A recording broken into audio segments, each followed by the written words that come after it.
Assalamualaikum warahmatullahi wabarakatuh. Waalaikumsalam warahmatullahi wabarakatuh. Bismillahirrahmanirrahim. Alhamdulillahi rabbil alamin. Wassalatu wassalamu ala ashrafil anbiya'i wal mursalin Sayyidina wa maulana Muhammadin wa ala alihi wa ashabihi al-mujahidin at-tahirin, amma ba'du.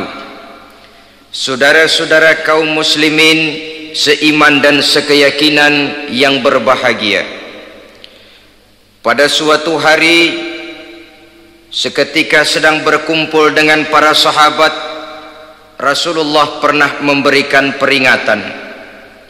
Beliau bersabda, yushiku an tada'a alaikumul umamu kama tada'al akalatu ala qas'atiha.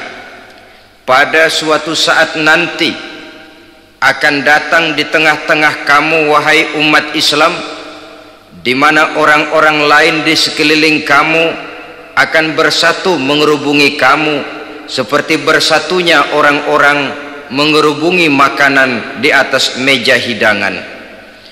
Akan datang satu saat nanti di mana kondisimu dikepung sedemikian rupa, yang barat mau menerkam, yang timur mau menghantam, yang selatan mau menginjak-injak, yang utara pun akan menjelajah. Kondisimu seperti makanan di atas meja hidangan. Sebagian sahabat merasa heran dan terkejut, lalu mereka bertanya, amin qillati nahnu yauma izin ya Rasulullah, apakah jumlah kami pada waktu itu sedikit ya Rasul, kami sampai dikepung sedemikian rupa? Beliau menjawab, bal antum yauma izin katsir, sama sekali tidak, kamu tidak sedikit pada saat itu, bahkan jumlahmu sangat banyak, kamu adalah mayoritas. Walakinnakum ghusa'un ka ghusa'is sail, tetapi keadaanmu saat itu persis seperti buih di lautan, banyak tetapi centang perenang, banyak tetapi tidak punya daya dan kekuatan, banyak tapi dipermainkan gelombang lautan, dihempaskan ke tepian pantai tanpa punya makna dan arti. Kondisimu pada saat itu kuantitas yang tanpa kualitas, sehingga orang lain enak saja mengepung kamu. Akidahmu didangkalkan, dibanjiri dengan peradaban dan kebudayaan yang menjauhkan dari agama. Dari segi maksiat dan munkarat seluruhnya mengepung sampai kita melepaskan nilai-nilai Islam kita ini. Dan celakanya, sambung beliau, wal yanzi'anna fi qulubi aduwikumul mahabata minkum, akan dicabut kehebatanmu di mata musuh-musuhmu, sehingga pada saat seperti itu orang lain memandangmu umat Islam enteng saja, remeh saja, tidak ada apa-apanya. Sudahlah, pokoknya umat Islam sikat saja, umat Islam enteng, umat Islam kecil, umat Islam tidak ada apa-apanya. Alangkah ironinya, alangkah menyedihkannya, memilukan dan sekaligus memalukan. Umat yang mayoritas ini dipermainkan oleh yang minoritas. Umat yang jumlahnya terbesar, terbanyak, bahkan konon menurut catatan sampai 90%, tapi dipermainkan oleh mereka, kelompok-kelompok kecil ini. Wal yakzifanna fi qulubikumul wahn, pada saat itu di hatimu dicampakkanlah penyakit wahan. Sahabat kemudian bertanya, wa mal wahnu ya Rasulullah, apakah penyakit wahan itu ya Rasul? Beliau menjawab, hubbud dunya wa karahiyatul maut. Penyakit wahan itu tidak lain hubbud dunya wa karahiyatul maut, terlalu cinta kepada dunia dan terlalu takut kepada mati, materialistis dan takut resiko. Dua penyakit inilah yang menyebabkan walaupun umat ini mayoritas, tapi dipermainkan oleh yang minoritas. Walaupun dia golongan terbesar, tapi nasibnya seperti makanan di atas meja makan. Dari segala macam penjuru mau menghantam dia. Saudara-saudara kaum muslimin yang berbahagia, ini merupakan analisa sosial bahwa pada satu saat nanti akan terjadi di tengah-tengah umat di mana kita dihantam dan diserbu dari segala macam penjuru. Akidah didangkalkan, peradaban dan kebudayaan dirusak, makanan dan minuman diracuni, pakaian ditelanjangi dan lain sebagainya, sampai kita melepaskan nilai Islam yang kita cintai ini. Kondisi sosial ini satu saat akan datang kepada kita. Demikian analisa dan peringatan dari Rasulullah sallallahu alaihi wasallam. Marilah sekarang kita melihat, adalah benar bahwa di zaman sekarang kita insya Allah tidak akan mengalami perang Badar sehebat yang pernah dialami oleh Rasul dan para sahabatnya. Tetapi sesungguhnya perang yang kita hadapi di zaman sekarang ini tidak kalah hebatnya dengan perang Badar, tidak kurang dahsyatnya dengan perang Uhud, tidak kurang ngerinya dari perang Khandaq. Hanya saja yang kita hadapi sekarang ini bukan ujung pedang, bukan ujung tombak, bukan ujung panah. Yang kita hadapi sekarang ini adalah perang akidah, perang ideologi, perang mempertahankan keyakinan. Yang kalau kita kalah sekarang, kita memang masih beragama, tetapi anak kita, cucu kita, generasi yang akan hidup 5, 10, 20, 30 tahun yang akan datang, wallahu a'lam bissawab.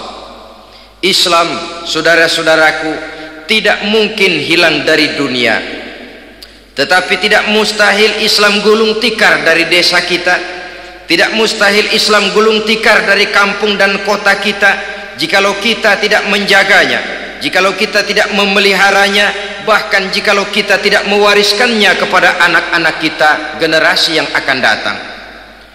Marilah kita mengingat sejenak bagaimana Islam di Spanyol yang pernah jaya, pernah mewarnai daratan Eropa, dan yang sekarang hanya sekedar tinggal ceritanya saja. Ini pernah diperingatkan oleh Rasul dalam satu hadis, sayati ala ummati zamanun la yabqal Islam illa ismun wala minal Quran illa rasmun. Akan datang satu masa di tengah umatku di mana pada masa itu Islam ada tapi hanya tinggal sekedar namanya saja, dan Quran pun ada tapi cuma sekedar tinggal tulisannya saja. Apabila kita tidak mewariskan ini kepada generasi yang akan datang, maka serbuan-serbuan dari berbagai macam penjuru dari hari ke hari semakin kita rasakan kehebatannya.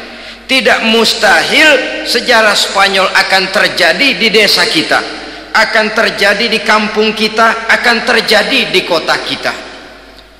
Orang Spanyol kalau mereka cerita kepada anaknya, mereka akan cerita, "Nak, di sini dulu ada masjid." "Kapan, Pak?" Dulu bener dah. Banyak orang Islam kalau hari Jumat pada sembahyang, "Kapan itu, Pak?" Dulu sekali.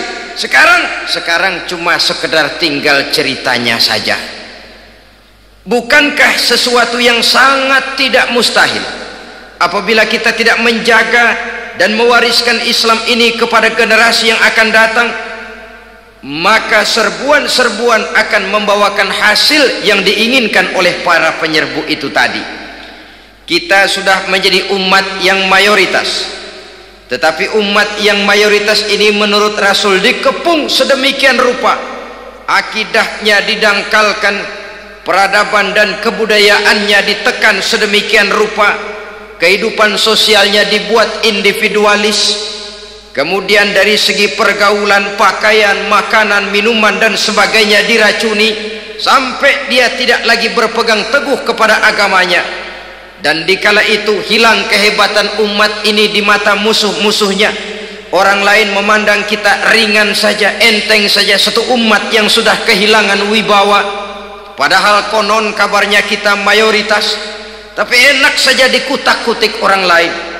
Dan dikala itu di hati kita merajalela penyakit wahan. Penyakit wahan itu apa? Pertama, hubbud dunia, terlalu cinta kepada dunia.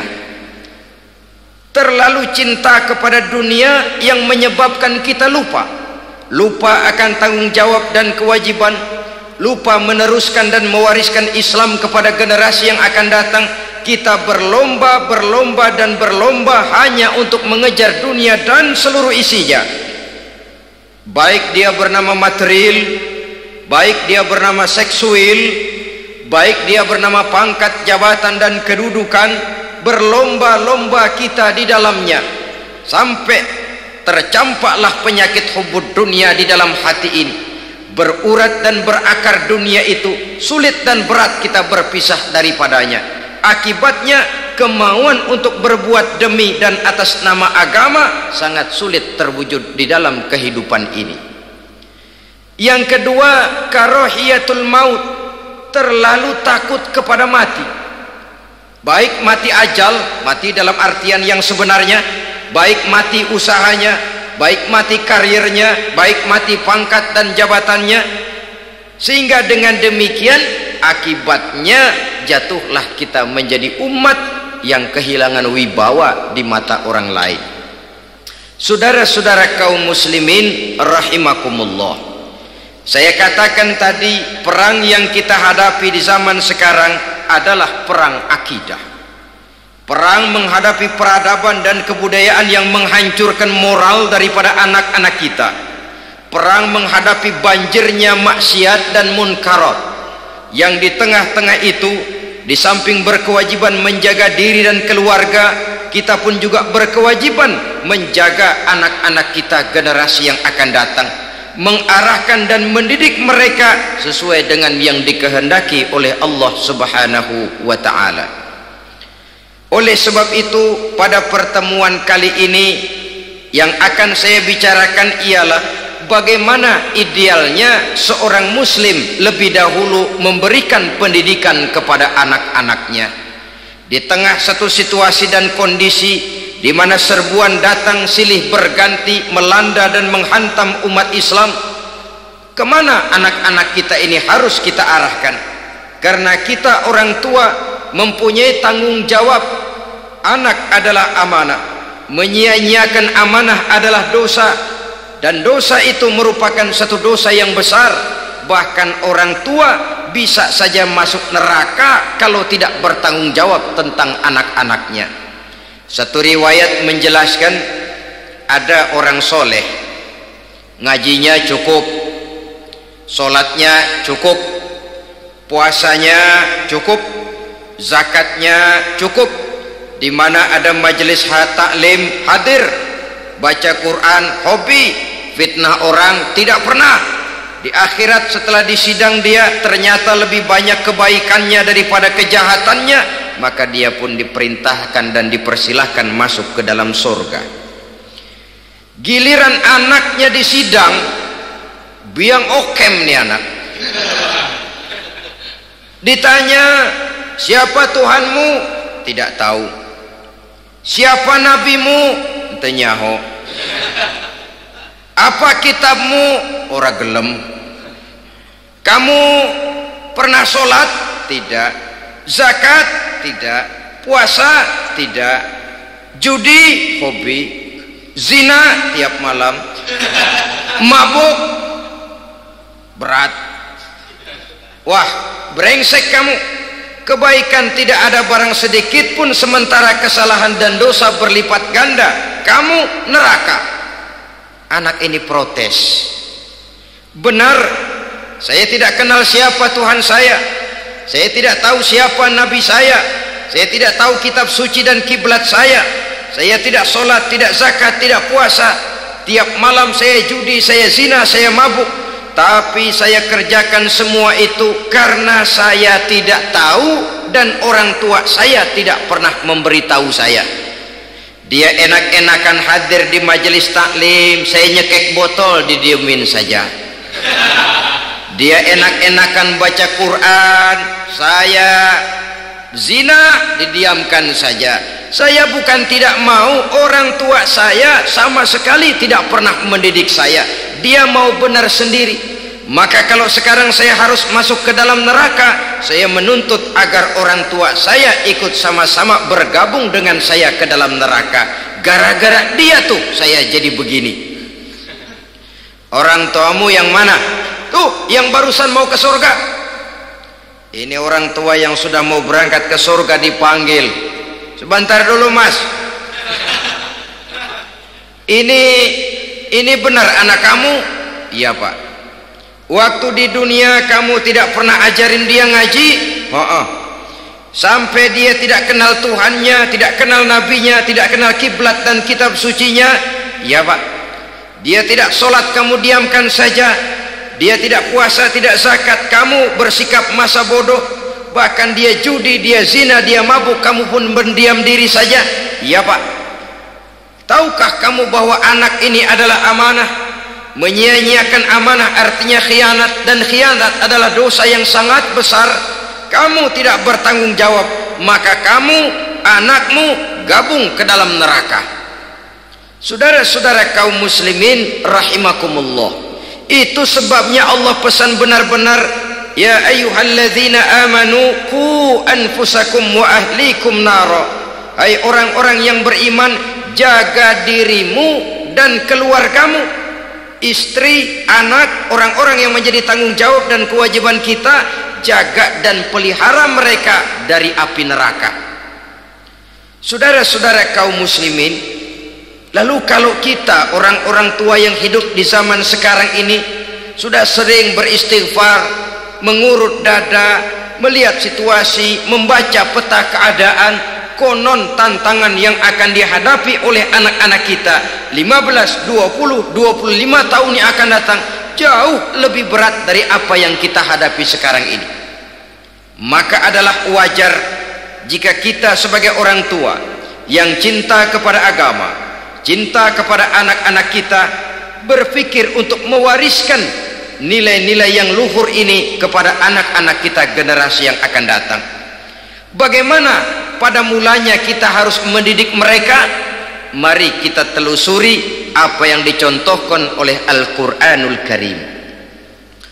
Orang-orang tua bijaksana yang diceritakan dalam Al-Quran, kalau sudah berpikir tentang anak-anaknya generasi yang akan datang, pendidikan pertama yang diberikan kepada anaknya ternyata adalah persoalan akidah. Nabi Ibrahim, pertanyaan yang paling merisaukan beliau buat anak cucunya ialah ma ta'buduna min ba'di. Saudara bisa lihat surah Al-Baqarah ayat 133. Anak-anakku, kalau pada satu saat nanti aku, ayahmu ini sudah tidak ada lagi, meninggalkan kamu semua, meninggalkan kehidupan dunia ini, ma ta'buduna min ba'di, apa yang akan kamu sembah nak kalau ayah sudah tidak ada lagi? Jikalau ayahmu sekarang masih rajin ke masjid, melakukan rukuk dan sujud, i'tikaf dan membaca Quran, kalau satu saat ayahmu meninggalkan dunia ini, masihkah engkau mau ke dalam masjid? Masihkah engkau rukuk dan sujud? Masihkah engkau i'tikaf? Ma ta'buduna min ba'di, apa yang akan kamu sembah kalau aku ayahmu tidak ada lagi nak? Ditanamkan bukan hanya keyakinan bertauhid, sekaligus juga menyembah kepada Allah yang kita yakinkan dengan tauhid itu tadi. Bukankah berbeda dengan kita kebanyakan orang tua sekarang? Kita tidak pernah berpikir ma ta'buduna min ba'di, kalau bapak tidak ada kamu nyembah apa nak? Kita orang tua sekarang pagi-pagi malah berpikir ma ta'kuluna min ba'di, kalau bapak enggak ada kamu nanti makan apa nak? Bukan nyembah apa yang kita pertanyakan, bukan nyembah apa yang kita khawatirkan, makan apa nak? Maka yang dicari lalu sekolah-sekolah yang bonafit, yang tidak peduli apakah itu merusak imannya, mematikan akidahnya, menghancurkan keyakinannya. Yang penting ada jaminan hari depan bisa dapat lapangan kerja. Akibatnya berduyun-duyun orang-orang tua muslim menyekolahkan anaknya di sekolah-sekolah yang bukan Islam, yang nyata-nyata membahayakan akidahnya, dididik dengan kultur dan budaya yang bertentangan dengan nilai-nilai agamanya. Bukankah ini berarti merelakan anak untuk dikafirkan? Bukankah ini artinya menyerahkan anak untuk ditulis menurut selera para pendidik yang tidak sesuai dengan nilai akidah yang dimilikinya? Mengapa kita tidak berpikir seperti Nabi Ibrahim yang sebelum memberikan pendidikan kecerdasan, sebelum pendidikan matematika, IPS, PSPB dan disiplin ilmu lainnya, yang pertama ditanamkan, ma ta'buduna min ba'di, kalau ayahmu tidak ada, kamu menyembah apa nak? Menyembah Allah apa nanti malah menyembah harta? Menyembah Allah apa nanti malah mendewa-dewakan pangkat dan jabatan? Menyembah Allah apa malah nanti menyembah alam? Itu yang dikhawatirkan Nabi Ibrahim kepada generasi yang akan datang. Dan itu saudara-saudara yang seharusnya mengkhawatirkan kita kepada anak-anak kita, generasi yang akan datang. Lihatlah serbuan akidah di zaman sekarang ini. Dimanfaatkan kemiskinan kita umat Islam. Diberikan kita tawaran berupa beras, pakaian, obat-obatan, kalau perlu beasiswa, asal bisa melepaskan keislaman kita ini. Bertahap, sedikit demi sedikit, step by step, shibran bi shibrin wa zira'an bi zira'in. Dan harus saya ingatkan, orang di zaman sekarang tidak mungkin menghantam Islam secara frontal. Tidak mungkin menghantam Islam terang-terangan, apalagi mengerahkan satuan militer. Tidak. Orang berhitung bagaimanapun kondisi dan kualitasnya umat Islam, mereka masih punya satu modal penting, fanatisme agama. Kalau ini disulut, api jihad segera berkobar, dan hanya maut yang bisa menghentikan orang yang dibakar dengan semangat jihad. Orang tahu itu. Betapa Uni Soviet kedodoran menghadapi mujahidin Afghanistan yang disulut oleh semangat jihad yang berkobar dengan persenjataan yang primitif ketimbang persenjataan Uni Soviet. Entah mereka pantang surut mundur ke belakang. Jadi jangan mimpi bahwa orang mau menghantam Islam ini dengan melarang pengajian, meruntuhkan masjid, menyegel pondok pesantren. Tidak. Melarang orang sholat, tidak. Kalau perlu masjid diperbanyak, musola diperbesar, tapi bikin itu masjid seperti museum, besar, megah, mercusuar, tapi bikin seperti museum, tempat orang kagum, tempat orang memuji, tapi sunyi dari nilai-nilai ibadah. Saudara-saudara kaum muslimin, untuk sampai kepada penghantaman akidah, jalan yang paling mudah dirintis sekarang ini secara bertahap dan sistematis, memisahkan umat Islam dari Islamnya. Biarkan mereka bernama Muslim, biarkan di atas kartu penduduknya tertulis agama Islam, tapi tanamkan budaya-budaya yang menyebabkan cara bergaul mereka, cara berumah tangga mereka, cara bertetangga mereka, sampai kepada cara mereka berpakaian, cara mereka bergaul, cara mereka makan dan minum, cara mereka mendidik dan menyekolahkan anak, sama sekali tidak lagi mencerminkan nilai-nilai yang islami. Itu sudah satu usaha yang paling praktis, memisahkan umat Islam dengan Islamnya. Kalau sadarlah kita ke arah ini usaha orang di zaman sekarang, maka yang harus pertama kita tanamkan kepada anak-anak kita, didik mereka dengan jiwa tauhid yang mengkristal di dalam batinnya, meresap sampai ke tulang sumsumnya, yang tidak akan sampai pun nyawa berpisah dari badannya, akidah itu tidak akan berpisah dari hatinya. Bahkan dia sanggup dengan tegar berkata, lebih baik saya melarat karena mempertahankan iman daripada hidup mewah dengan menjual akidah. Satu khittah, satu garis kehidupan yang perlu kita wariskan kepada anak-anak kita, generasi yang akan datang. Dahulu ada satu tradisi, saudara-saudara. Kalau anak gadis kita dilamar orang lalu bertanya, anakmu mau ngelamar gadis saya, apa sudah khatam Quran berapa kali? Apa sudah bisa baca kitab macam-macam dan lain sebagainya? Sehingga lahirlah satu kebanggaan. Apapun motifnya, tapi pertanyaan semacam ini zaman sekarang sudah langka. Paling-paling yang ditanya kalau anaknya dilamar orang, anakmu kerja di mana? Gajinya sebulan berapa? Kendaraannya bebek apa soang? Apa-apa? Itu yang kita pertanyakan, berkisar di seputar materi, kerja, job, status sosial dan lain sebagainya. Perkara bisa baca Quran atau tidak nomor 18. Perkara sembahyangnya rajin apa tidak nomor 36. Saudara hadirin, akibatnya terjadi pergeseran nilai. Maka mendidik anak menurut tuntunan Quran adalah seperti yang diberikan contoh oleh Luqmanul Hakim yang diceritakan dalam surah Luqman mulai ayat 11 dan selanjutnya. Apa pendidikan pertama yang harus kita berikan kepada anak? Pertama, ya bunayya la tusyrik billah. Wahai anakku, jangan sekali-kali engkau menyekutukan Allah. Jaga tauhid, pelihara iman, mantapkan akidah. Ini dasar yang pertama. Belum lagi anak mengenal berbagai macam disiplin ilmu, yang pertama ditanamkan tauhid. Ini yang mendasari kehidupan.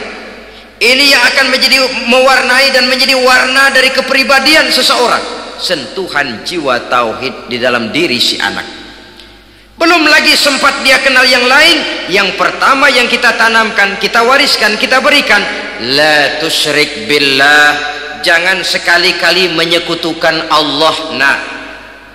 Kalau ini sudah tertanam, ini sudah merupakan satu fondasi yang kuat. Selebihnya nanti tinggal melihat bakat si anak, kemana dia harus dididik ini. Yang terpenting nilai iman lebih dahulu tanamkan. Dan untuk menghancurkan nilai keimanan, saudara-saudara, saya katakan, ingatkan kepada hadis di awal tadi, dikepung kita dari berbagai macam penjuru agar bisa melepaskan nilai-nilai iman dan keyakinan. Proses pendangkalan akidah, ditanamkan keraguan kepada agama, ditanamkan rasa malu beragama, sholat malu, baca Quran malu, berangkat ke masjid malu, pakai jilbab malu. Ditanamkan rasa malu beragama, sehingga bertahap sedikit demi sedikit kita mulai berpisah dengan kehidupan beragama. Ditanamkan hal yang sedemikian rupa dari berbagai macam penjuru. Dihantam akidah kuat, dihantam dari segi peradaban dan kebudayaan. Diperbanyaklah peradaban dan kebudayaan yang bukan mendekatkan kita dengan agama, malah mendekatkan kita dengan neraka, menjauhkan kita dari agama, menjauhkan kita dari nilai-nilai luhur yang diwariskan oleh orang-orang tua kita terdahulu. Adalah kewajiban kita yang pertama, mendidik anak, menanamkan roh, jiwa dan semangat tauhid di dalam diri mereka.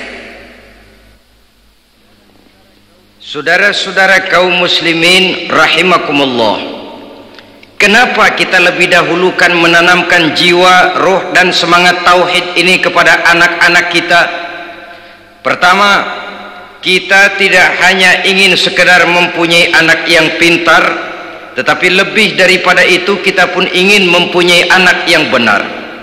Segala macam disiplin ilmu, segala macam bentuk penalaran ilmiah dan pengisian intelektualitas manusia mungkin di satu sisi akan membuat dia pintar, tapi di sisi lain belum tentu akan membuat dia benar. Nabi pernah memberikan peringatan, man izdada ilman wa lam yazdad huda lam yazdad minallahi illa bu'da. Orang yang hanya bertambah ilmu pengetahuannya tapi tidak bertambah hidayah dari Allah, tidak makin mantap keimanannya, maka seluruh nilai-nilai ilmunya hanya akan menjauhkan dia dari Allah Subhanahu wa taala. Dan adalah lebih merupakan azab daripada nikmat kalau kita diberikan ilmu pengetahuan yang hanya akan menyebabkan kita semakin jauh dari Allah Subhanahu wa taala. Yang kedua, sesungguhnya roh, jiwa dan semangat tauhid yang melekat dalam diri anak pada puncaknya akan melahirkan satu disiplin murni yang tumbuh dari dalam dirinya sendiri, di mana si anak dalam kehidupannya merasakan dimanapun dia berada, kemanapun dia pergi, ia selalu merasakan kehadiran Allah dekat dalam hidupnya. Ia sadar sesadar-sadarnya bahwa tidak ada satu perbuatan yang bagaimanapun kecilnya yang bisa disembunyikan dari kekuasaan Allah Subhanahu wa taala. Yang ketiga, dengan penanaman roh, jiwa dan semangat iman ini, maka diharapkan anak-anak nanti pada pertumbuhannya sanggup mengendalikan hawa nafsunya. Dengan kata lain, bahwa penanaman jiwa tauhid, penanaman roh dan semangat keimanan ini merupakan kondisi dasar yang harus dilakukan sebelum yang lain-lainnya. Kemudian pendidikan kedua yang diberikan oleh Al-Quran melalui contoh dan model dengan Luqmanul Hakim ini, setelah menanamkan tauhid, ditanamkanlah kepada si anak ini rasa hormat kepada orang tuanya. Wa wassaynal insana biwalidayhi, dan kami wasiatkan kepada manusia untuk berbakti kepada ibu bapaknya. Hamalathu ummuhu wahnan ala wahnin, karena ibunya telah mengandungnya dengan kepayahan di atas kepayahan, maksudnya dengan kepayahan dan kelelahan yang berlipat ganda. Sehingga ketika Rasul ditanyakan orang, "Ya Rasul, siapa yang paling harus saya taati di dunia ini?" Beliau menjawab, "Ibumu." Kemudian, "Siapa lagi ya Rasul?" "Ibumu." Setelah itu, "Siapa lagi ya Rasul?" "Ibumu." Dan kemudian, "Siapa ya Rasul?" "Bapakmu." Ibu, ibu, ibu, bapak. Bahkan al-jannatu tahta aqdamil ummahat, surga berada di bawah telapak kaki ibu. Bagaimana menanamkan rasa hormat kepada orang tua di hati anak? Tentu yang pertama, bagaimana orang tua bisa memberikan keteladanan. Marilah kita sebagai orang-orang tua ini menyadari bahwa sebelum anak kenal sekolah dasar, sebelum anak kenal TK, ibtidaiyah, sanawiyah sampai kepada perguruan tingginya, yang pertama dia kenal adalah lingkungan rumah tangganya, gurunya adalah ibu bapaknya. Di sini berlakulah apa yang dinamakan keteladanan. Keteladanan jauh lebih berhasil daripada sekedar teori-teori yang muluk. Keteladanan jauh lebih berhasil daripada berbagai macam indoktrinasi dan penataran. Kurangnya keteladanan akan menyebabkan anak mencari pola. Apabila kita orang tua ini tidak bisa memberikan keteladanan yang baik kepada anak-anak kita, maka pada suatu saat anak-anak akan menganggap enteng dan kehilangan wibawa kita sebagai orang tua di mata mereka. Dikala itu akan sangat sulit kita membentuk kepribadian mereka. Bukankah di zaman sekarang ini kita banyak mengalami krisis wibawa, krisis figur? Ada yang karena rapotnya merah melulu, gurunya dikeroyokin, Pak Guru pulang sekolah dicegat, bahkan nyaris ada orang tua pernah dibunuh oleh anaknya sendiri, dan lain sebagainya. Kasus-kasus yang sebenarnya tidak perlu terjadi, karena memang bukan saja bertentangan dengan nilai budaya kita sebagai bangsa, tapi juga bertentangan dengan ajaran agama kita sendiri. Krisis wibawa, krisis figur, yang juga akibatnya harus kita sadari banyak faktor yang membentuk kepribadian anak. Pergaulannya, yang dibacanya, yang ditontonnya, yang disaksikannya di dalam kehidupan. Benar kita menyekolahkan mereka, tapi berapa jam mereka di sekolah? 6 jam, 7 jam paling lama. Sedangkan mereka hidup satu hari satu malam 24 jam. Kalau cuma 7 jam di sekolah, ini berarti lebih banyak dia di luar sekolah. Dan di luar sekolah itu artinya ya rumah tangganya, ya temannya, ya lingkungan di mana dia tinggal, yang seluruhnya sangat besar pengaruhnya dalam ikut membentuk kepribadian anak-anak kita. Saya katakan tadi, di samping kita menghadapi perang akidah, kita pun berhadapan di dalam perang menghadapi peradaban dan kebudayaan yang bukan saja menjauhkan kita dari agama, tetapi sanggup menghancurkan moral daripada anak-anak kita. Secara pribadi, saudara-saudara, saya iri, saya kagum misalnya dengan kemajuan yang diperoleh oleh negara tetangga kita, Jepang misalnya. Padahal tahun 45 ia pun hancur lebur oleh meledaknya atom di Hiroshima dan Nagasaki. Tapi bagai satu tenaga raksasa kemudian Jepang bangkit menjadi satu negara superpower di Asia. Bahkan gurunya saja Amerika sekarang ini kewalahan menghadapi perang dagang dengan Jepang ini. Dan yang menarik, Jepang bisa maju dan modern dengan tetap menjadi Jepang, tanpa harus kehilangan identitasnya sebagai satu bangsa, tanpa harus kehilangan kepribadiannya sebagai satu bangsa. Sebagai negara yang sedang berkembang, kita sering latah. Kita ingin meniru barat, tapi bukan teknologinya, westernisasinya yang kita tiru, bukan isinya, kulitnya yang kita ambil. Akibatnya apa? Modernnya belum, orangnya sudah barat. Bergaulnya sudah cara barat, berumah tangganya sudah cara barat, berpakaiannya sudah cara barat, mendidik anaknya sudah cara barat. Di mana ketemu orang tua cukup hello daddy.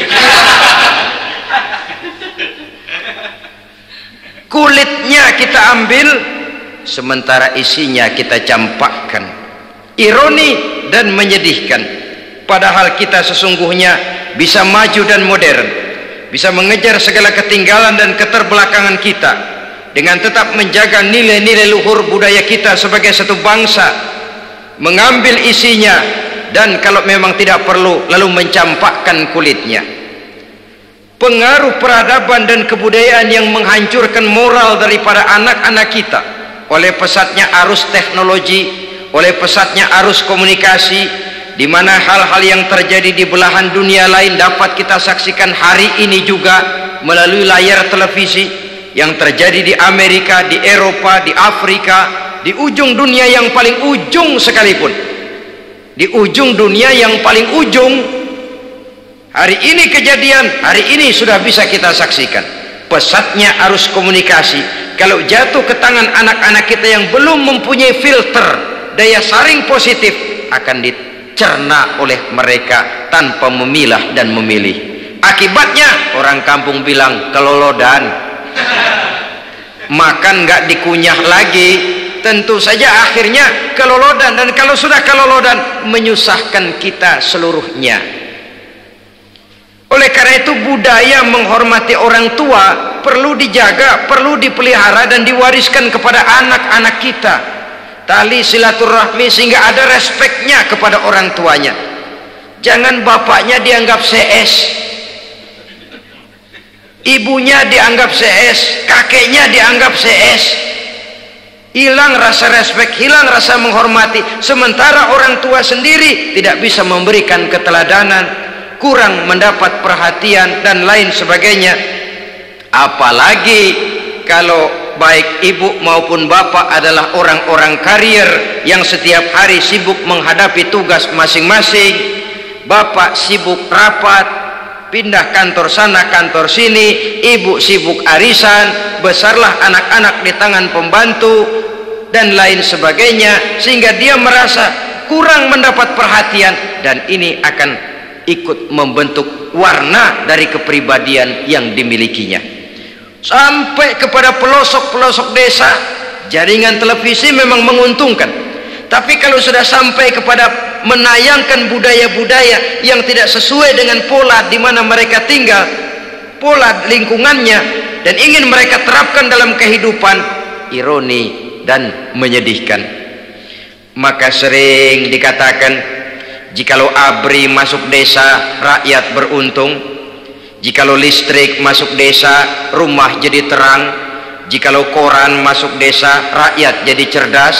Jikalau hakim masuk desa, rakyat lalu sadar hukum. Tapi jikalau maksiat dan munkarat masuk desa, minuman keras masuk desa, judi masuk desa, pelacuran masuk desa, rakyat tentu kiamat.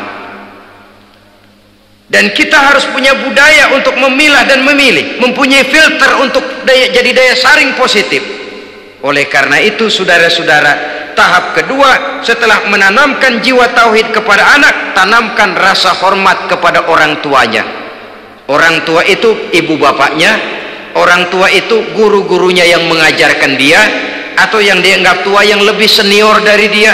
Karena tidak ada satu peradaban yang berdiri sendiri. Bagaimanapun maju dan modernnya kita sekarang, tentu merupakan mata rantai yang berkaitan dari generasi terdahulu. Ini yang kedua. Setelah tauhid, berbakti kepada ibu dan bapak.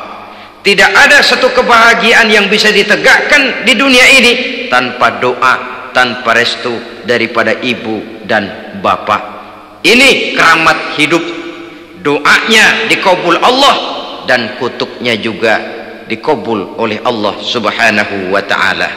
Jadi mendidik anak setelah menanamkan jiwa tauhid, menanamkan rasa hormat dan taat berbakti kepada ibu bapaknya. Itu yang kedua. Kemudian yang ketiga, melalui model Luqman, Quran mendorong kita untuk mendidik anak menanamkan etika otonom.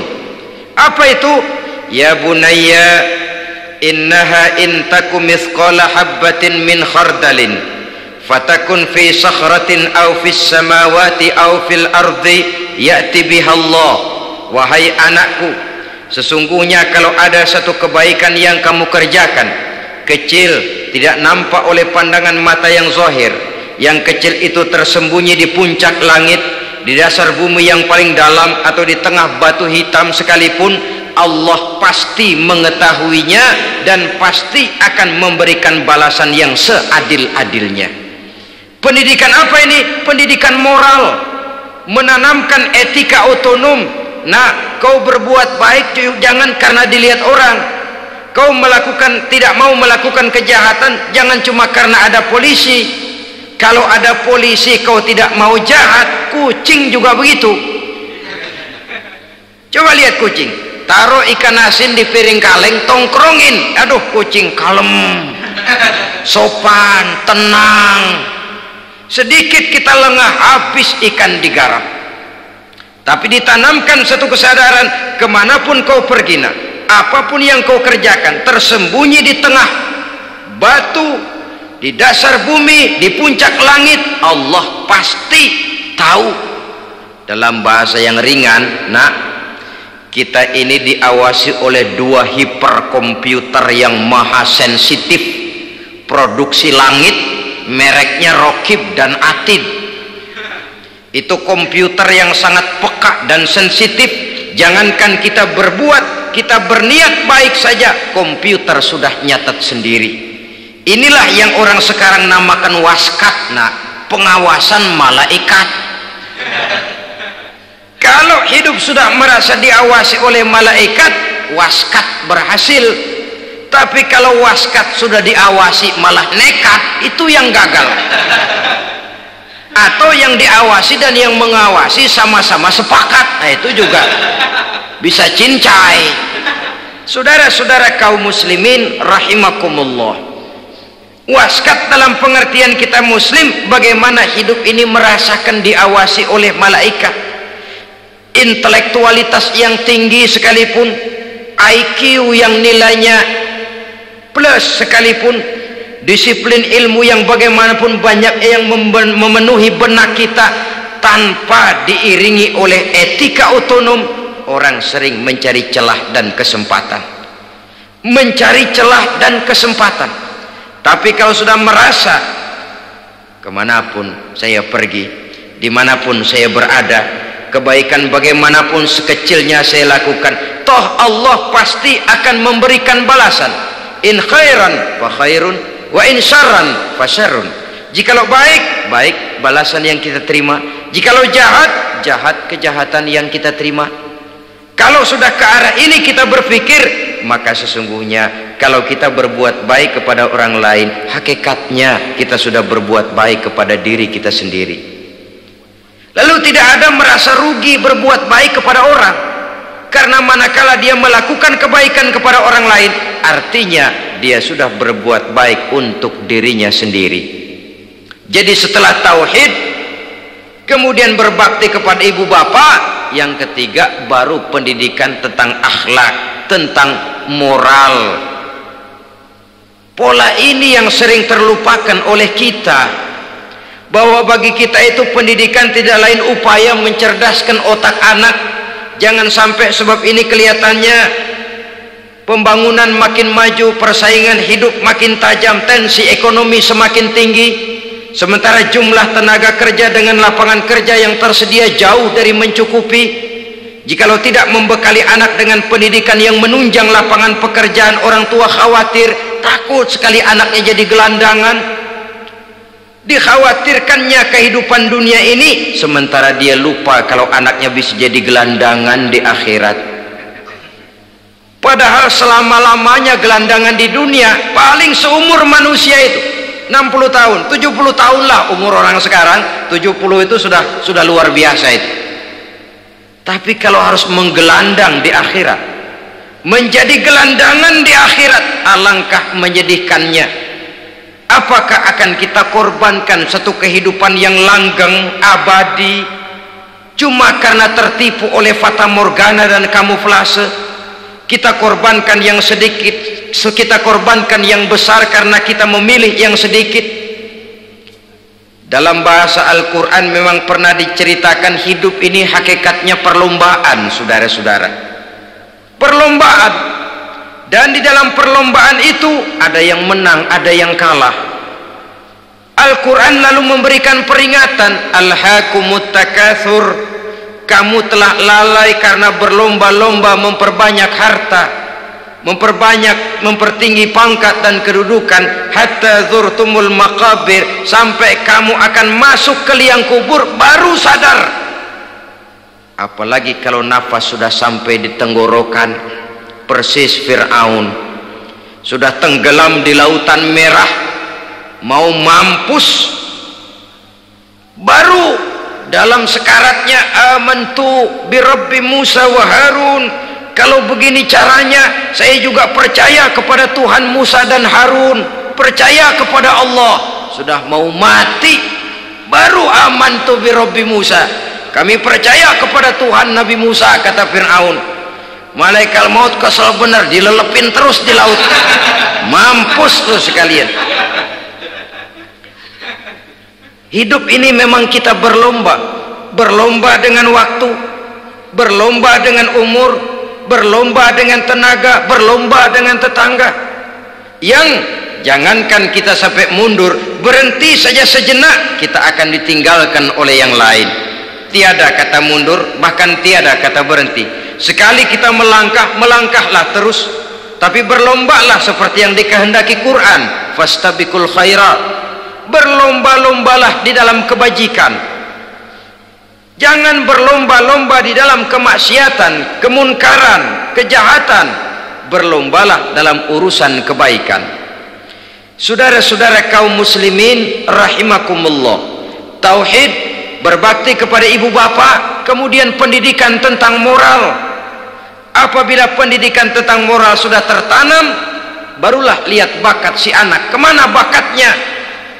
Anak saya kelihatannya dari kecil demennya main bedil-bedilan saja, beri kali itu, kirim ke Magelang, masukkan akabri. Tapi dengan syarat 3 itu tadi, iman sudah tertanam, rasa bakti kepada ibu bapak sudah ada, dan punya nilai moral, sehingga boleh jadi nanti dia menjadi jenderal yang beriman, yang berbakti kepada ibu bapaknya, dan punya moral yang tinggi. Kan lebih baik rakyat rendah tapi akhlaknya tinggi daripada pejabat tinggi tapi moralnya rendah. Jauh lebih baik rakyat rendah punya moral tinggi ketimbang pejabat tinggi punya moral rendah. Nilai moral ini yang jadi ukuran dan barometer di masyarakat. Yang ini yang sering kita lupakan, bahwa kehancuran satu bangsa dimanapun di dunia ini selalu dimulai dengan kehancuran moral daripada bangsa itu sendiri.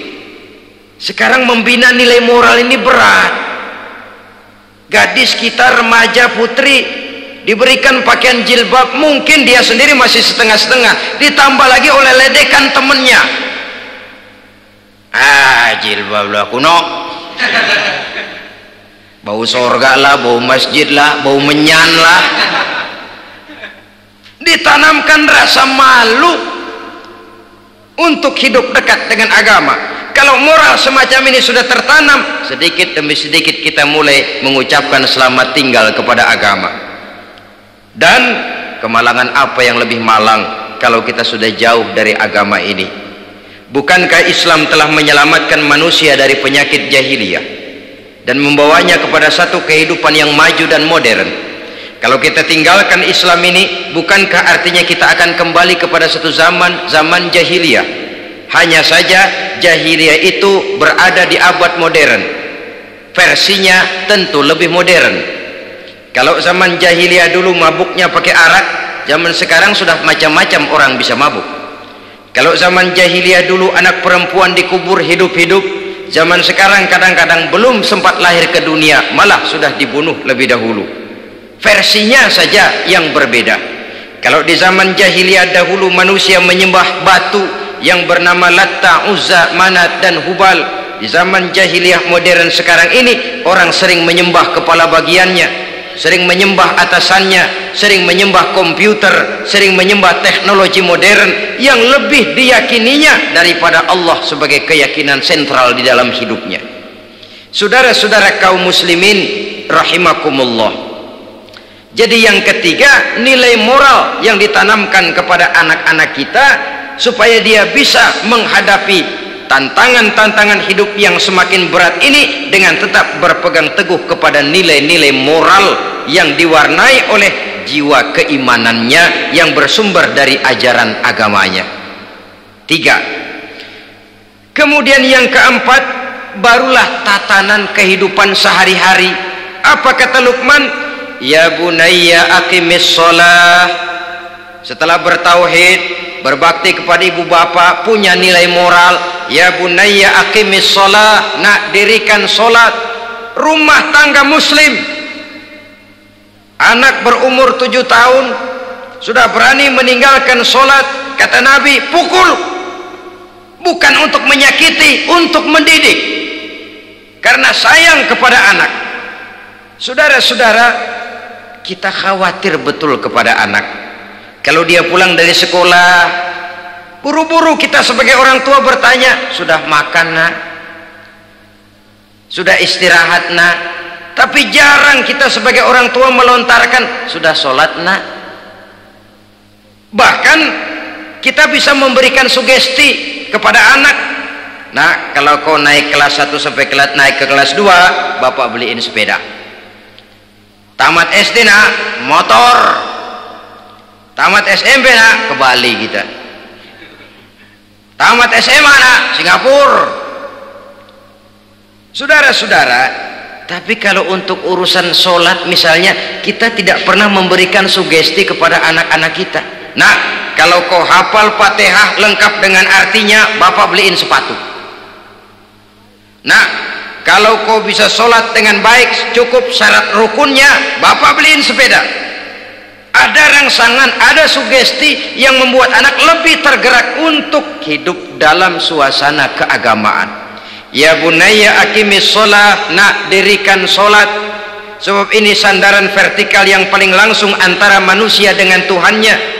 Menyadari bahwa sepanjang yang bisa dilakukan oleh manusia hanyalah berusaha, dan kepastian sepenuhnya ada di tangan Allah. Dengan sholat kepribadianmu diperteguh, dengan sholat sandaran vertikalmu kepada Allah diperkuat.